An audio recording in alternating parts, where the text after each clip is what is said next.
Hello, everyone. Welcome to today's live discussion. My name is Holly Eckert. I use she, her pronouns, and I'm an account executive with Archbright.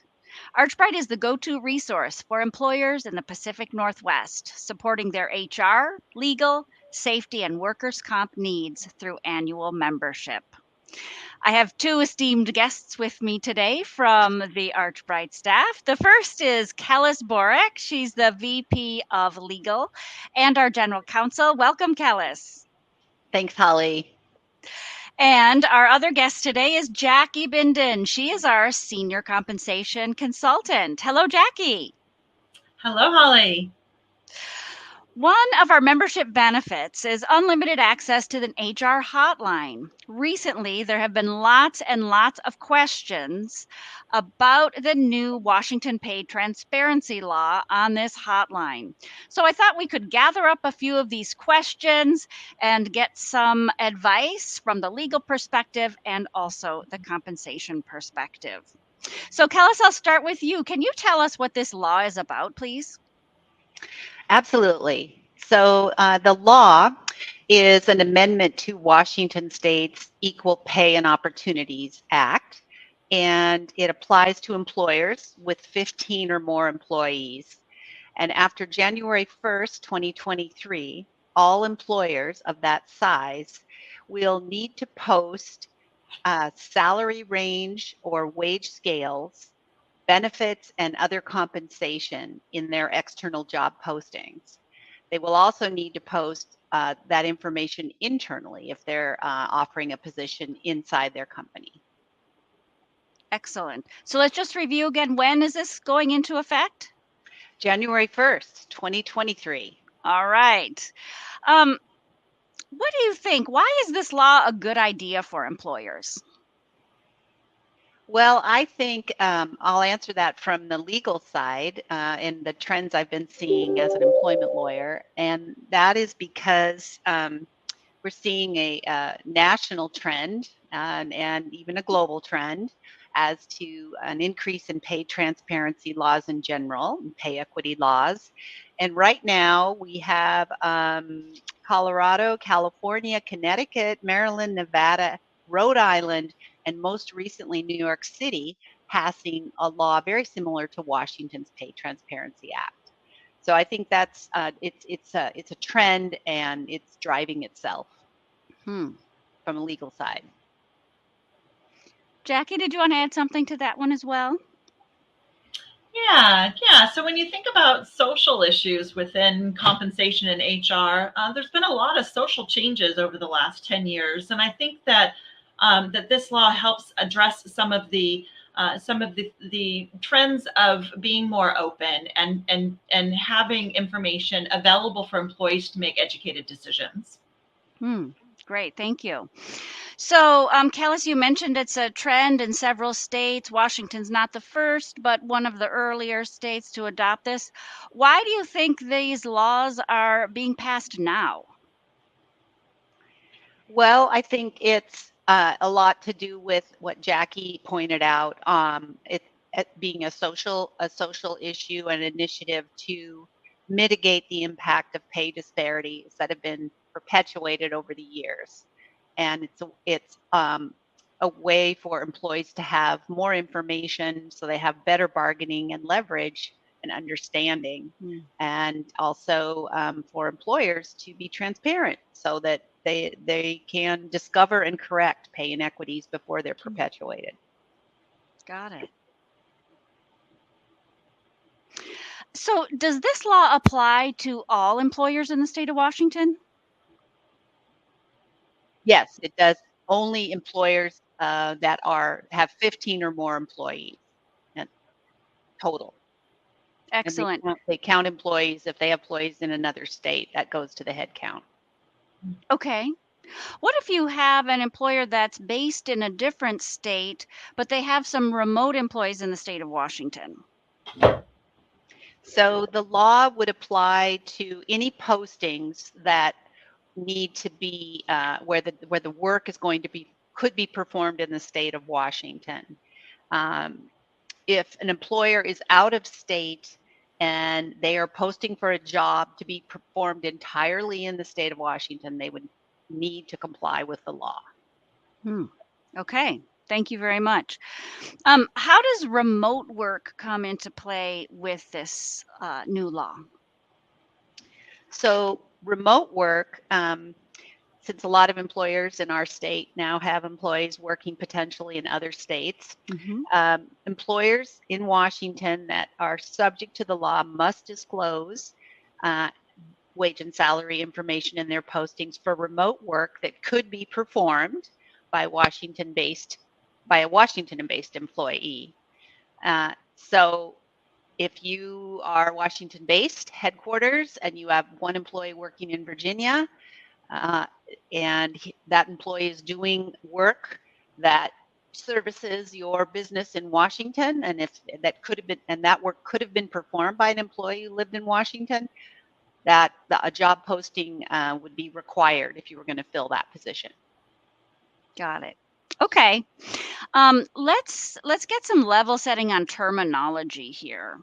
So, what's the difference between a wage scale and a salary range? Okay, I think Jackie's going to help me out here, but I'll jump in first. And from kind of the legal technical side, a wage scale typically refers to non-exempt hourly work, and salary ranges typically refers to exempt or salaried. I'm sorry, the other one's non-exempt hourly work, and the other salary range is exempt salary work. So that's the technical difference. But I think, Jackie, what do you have to add to that? Yeah, from a compensation standpoint, I mean, essentially they're the same thing. You're introducing a minimum of a range and the maximum of a range, and so philosophy. If you look at it as a whole, it's essentially the same idea. But Kellis is correct. The wage scale is used for non-exempt employees. You get into a little bit of an issue terming non-exempt employees' pay as salary. And so that's why you wouldn't want to use a salary range for non-exempt employees. But essentially, it's the same information. The salary range, salary structure, pay structure. They're all talking about the same basic information. Got it. Interesting. And one quick point I'll make is that the law also requires that you post commission rates if that's how you pay, or piece rate if that's how you pay. So those are two little nuances. It may not be a salary or an hourly rate. For example, if you have a commission-based pay position. Okay.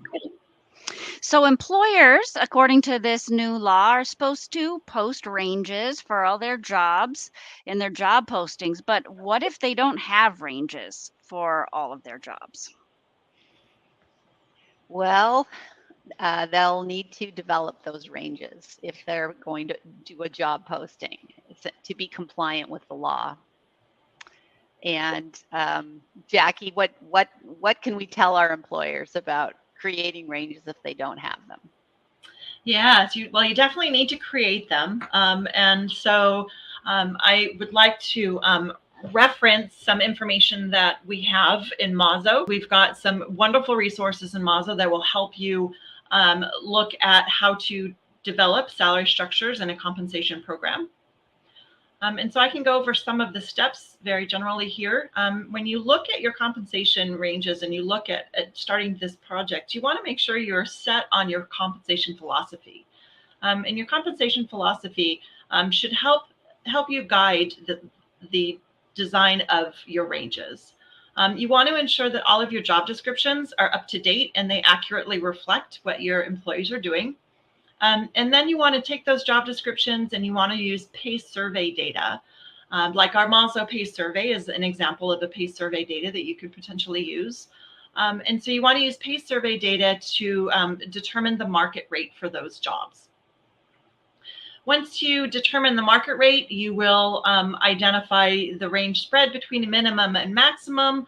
and assign your grades. And I know I'm making it sound very simple. It's not super simple. I would highly suggest doing some Googling and getting some clear steps on that.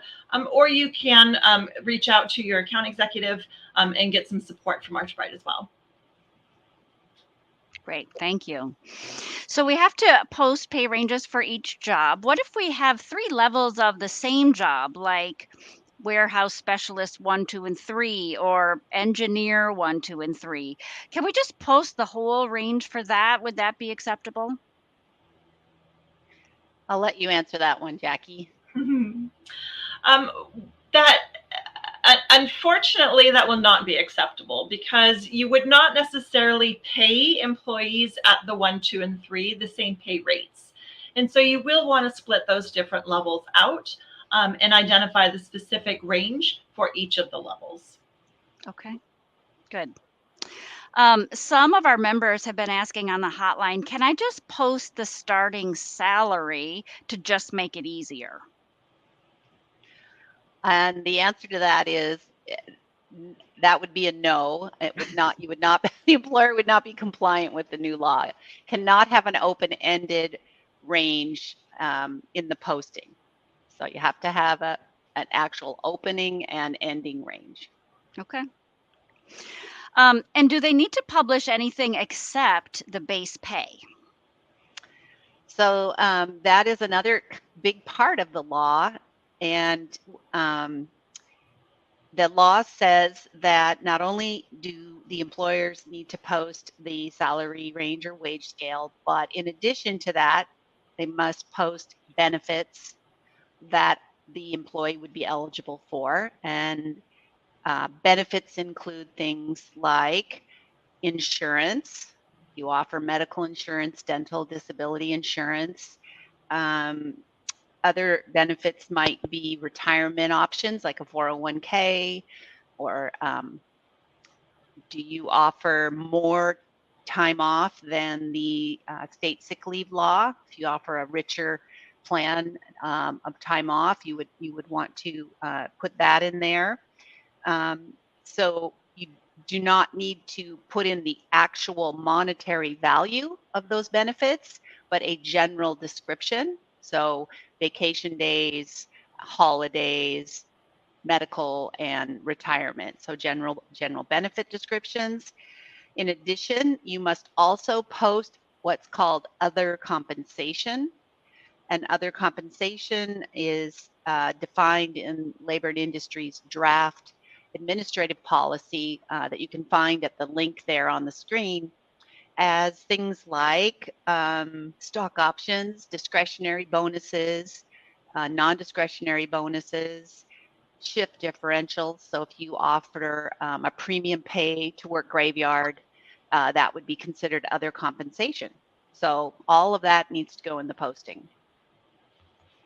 That's going to be a lot for a lot of employers who aren't posting any of that right now. Yes, yes. Okay, so some of our members have been asking us what qualifies as a job posting. So I would assume if I go to a job posting site that would qualify. But what if I have, a banner outside my company or a sign in the window? Does that count as a job posting? The state has made it clear that that is not considered a job posting. So just a banner, come on in, we're hiring, is not considered a posting. So it would not need to have all the information we've been discussing. A job posting is something that specifically is requests an qualification and a type of applicant. So just a general we're hiring wouldn't be a posting. Okay. Jackie, do you have anything else to add there? Yeah, so one thing to be aware of is that it needs to be your pay ranges need to be included in all of your job postings. So like Kellis mentioned, if it's just a general banner, that's not a problem. But any of your job postings on LinkedIn, Indeed, even if through professional recruiters, you need to ensure that all the pay ranges and all of the benefit information is included in all of those postings. That's correct. Got it. So if I'm hiring and I'm putting a post on LinkedIn, but I'm hiring for a lot of positions, and I just put a post on LinkedIn that says, "We're hiring. Please come to our careers page." Do I have to put anything there, or would that just need to be in each individual job once I get the people to my company's website? You do not have to put anything in a general banner that said, "We're hiring, come to our job fair." But when you get to the site and you're actually looking for applicants to fill each job, that's where you would need to have the pay transparency postings. Got it. Okay, so we all know that wages have been going up and up and up very recently, and some companies are in the position that they're bringing in new hires at higher rates than they're paying the people who have been in the job for a while. Um, what should an employer do in this circumstance? Yeah, so this is called salary compression in compensation, and it is happening far more frequently now than I've ever seen it happen. And realistically, if your compensation philosophy is that you pay at the market rate, then you need to increase your current employees to the market rate. And we're assuming that you're hiring new employees into that market rate. So you definitely need to make adjustments to current employees to get them up to speed. And there could be situations though, and Jackie, correct me if I'm wrong from the comp side, where you might have someone who's out of the range that's higher than your posting. So an incumbent that's already paid out of the range, and they've been paid out of the range for a while. And there could be reasons that would be perfectly legal and appropriate as to why that employee is paid out of the range. And those factors are listed in our Washington Equal Pay and Opportunities Act. And some of the factors are there on the screen. That person who's above range may be above range for one of these reasons. One of the reasons that is fairly typical right now is if you have an employee working in another geographic location, perhaps where cost of living is a lot higher. So just to note that, because employers may not have budget to post and bring all new applicants to that higher range. And so you'd want to do an audit of your pay practices, pay equity audit, essentially, to ensure you have a bona fide reason for paying a person out of that range. Because if they're doing the equal and same work of a posting that you make, and you are paying less, you would need to validate why someone doing equal work is being paid less. So that can be a little tricky. Got it. And you use the words like, please, you should note that this is happening. I'm assuming you're meaning like actually documenting it. Oh, yes. Very good, Holly. Yes. We say in the legal field, document, document, document. What do we say in the comp field? We say the same thing. Anything that's outside of the standard procedure, you want to ensure. Because if there's any type of audit or anyone wants to take a look at what's going on, having those justifications or those reasons are going to be critical if you're looking at something 5 years in the past. Got it. Okay, well, by this time in the year already, there may be some employers who are not ready to go by January 1st. If they don't get on board, if they're not able to, is there any legal trouble they could get into? Well, yes. If you read the exact verbiage of the law, it provides there's two ways an employer could get in legal trouble. The first way is that an employee could file a complaint with L&I and they would investigate it. So they'd see a posting that wasn't compliant. And L&I can issue a citation for $500 for the first violation and up to $1,000 for the second violation or actual damages. So there's like you get a ticket, if you will, an assessment from the state. In addition to that, an employee has a civil cause of action where they can sue the employer and their damages are potentially up to $5,000 or their actual out-of-pocket damages. So if they can prove that they lost more than $5,000, they'll get that, plus costs and attorney's fees and interest. So I do not think that the state is going to bring a hammer down too hard and too quickly as this law ramps up. Although, I'm just saying that kind of anecdotally, having practiced employment law for a really long time. And when these new laws are rolled out, you typically do see a little bit of a grace period or less aggressive enforcement by the state. But I really don't have any evidence to back that up other than just the way that other laws have been rolled out. So I would caution you if you're not ready. Great. And let me just clarify, we're not recommending you to put this off. We're recommending that you take care of this right away. So even though you may not have huge financial liability if you are not complying, it's still the right thing to do. And it's still something that we're recommending you do.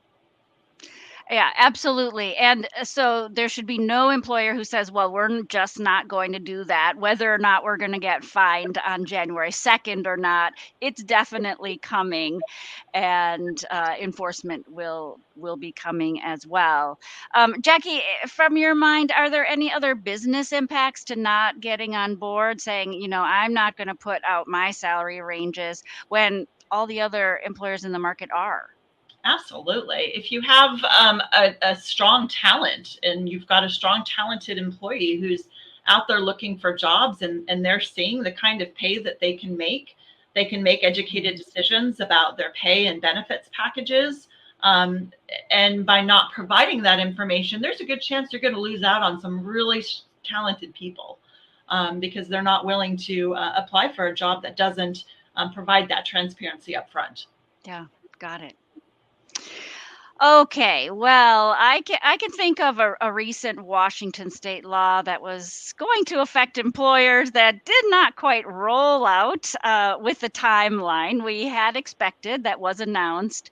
What's your certainty that this law will actually go into effect January 1st? I'm very certain that this law, unlike the law you referenced, that was put on hold last holiday season, I'm very certain this one is coming. It's happening January 1st. Okay, so don't delay. Don't delay. No, don't delay. All right, we should not delay. What should we do in order to get ready? Well, I would suggest that if you have salary ranges already, and some employers already do this, that's correct, Jackie? Some employers do already post this information, that you update those postings to make sure that they are compliant with the pay transparency law. So they have the benefit description and the other comp description. That you create the postings, as Jackie explained earlier, through a process of review and looking at surveys and market pricing. That you work, she also mentioned third parties, checking with your recruiters that if they're filling positions for you, are they following the law? Because the fact that you're using them, the liability still falls on you if you've hired them to do your recruiting and they're not following the law. Look at your pay equity practices and policies. And what else, Jackie? What else have I missed to get ready for it?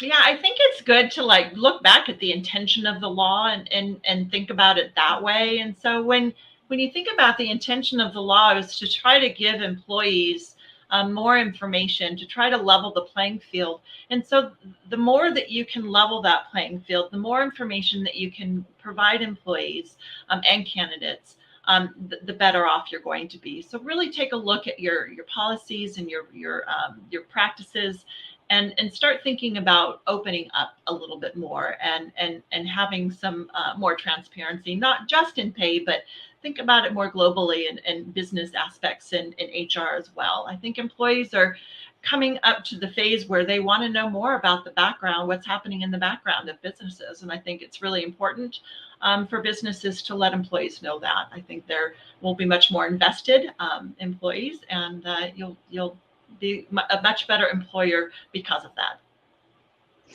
Wow, Jackie, times are really changing, aren't they? Aren't they ever? Yes.